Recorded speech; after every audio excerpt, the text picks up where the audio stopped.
in the first place. So friendship is the first thing. Friendship is, and you see, a lot of guys won't receive issue when they are friends. It's because, so let me give you an example. For Pascal and I, we were friends. So Pascal didn't really propose like that. He claims he did, but in women's book, it's not really proposal. We were friends. So my guard was down. If Asoke had come, because you must understand that I also have, there's some things that women have. They have these idols in their head of the kind of guy they want to marry. He must be a certain way. He must be tall, dark, handsome.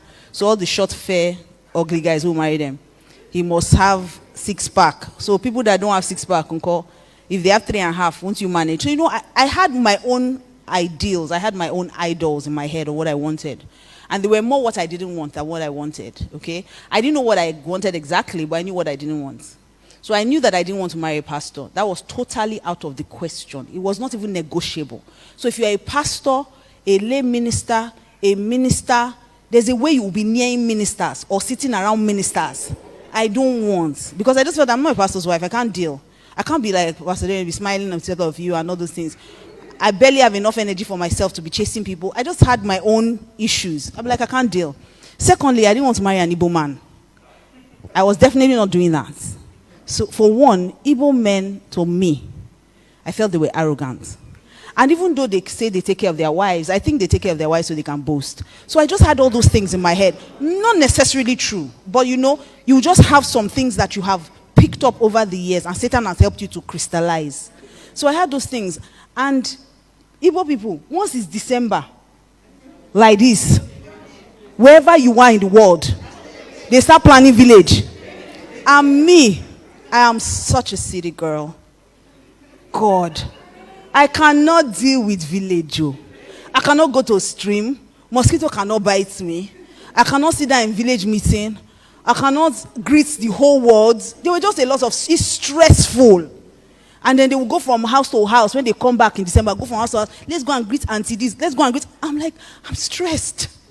I don't have enough greeting to go around. I'm like, this is so stressful.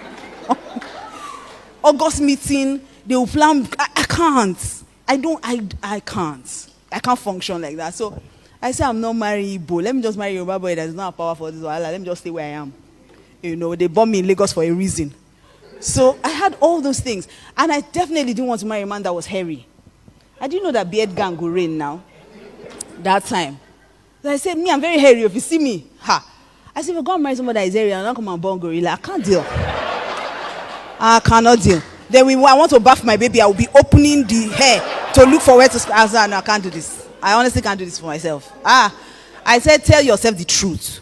Your hairiness is enough. Your children will be fine. See, it's makeup that's making me that not. My hair used to join here. We now use eyebrow. All these things. So I said, no, I can't do this. I honestly can't do this to my children.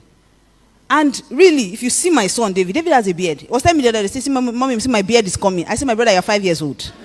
You better tell that beard to be going up. So I knew I didn't want that. I didn't want a man that was hairy. And I didn't want a man that was fair. Pastor used to be very fair. It's not now that Nigerian son has dealt with him. But when I met him, he was very yellow. He was a yellow Igbo boy. So I just knew that, this can't work. So he didn't come to me and say, oh, I like you. I want to have something. No, if he did, the sword that I used to cut him, I kept it somewhere. I held my nail. So there was no way, if he had come that way, that I would have ever been, my guard would have been so up, I wouldn't have agreed. And I was even in a relationship. So there was no way I would have even said anything to him if he had brought that leg. So he came as a friend. And the first couple of times we talked about the relationship I was in. He kept talking to me about it. Are you sure you're in love with this guy? Are you sure? I thought the pastor was giving me counsel. Actually, the pastor was finding information for himself. Of course, that's not really how it happened, but a lot of things go wrong when people have all those. And because I have all those idols, I knew that if this guy had come like he wants to marry, there's no way I would have married this guy. There's no way. So he came as a friend, and God helped me to relax because every single thing I did not want, ta-da, is right here. And I thank God that he came as a friend, because if not, I would have missed, because you will hold on to those things you believe. I don't want to marry from this place. I don't want, hey, me, I can't even marry soldier. God forbid, do you know whether it's the soldier that will be a soldier of the Lord that will carry you about? There's a way God can work these things. So, being friends helped us. From the beginning, I let my guard down. He knew, it was so interesting that I'll be my friend. He knew more about me than the person that I was engaged to. Because we started that relationship on, I want to marry you. And I looked at it, okay, favor me, Yoruba boy, doctor. The cuckoo said I cannot give birth. Difference is I just analyzed the thing. 1 + 1 is equals to 2. So this works for me. Born again Christian, loves the Lord. Let's be moving. When Pastor K came with his friendship, it made things easy for me because I didn't think about marriage. So by the time I was now ready to move to the next level, we were so close. He knew everything about me. I didn't need to form anymore. There was no, when somebody asks you to be in a relationship with them, there's something that just goes up. You don't want them to know everything about you. At least, let's be going small first. Let's get to the altar. When we marry, we'll now surprise them after the wedding. No. So by the time we got married, first week into our marriage, he was asking me, are we sure we are doing marriage? Because it's supposed to be harder than this, Nabi. I said, I don't know. They said we should just go together and be living in the same house. When we're doing that, so I kind of think we're married. I'm not really sure, but I don't think there's anything we're doing wrong.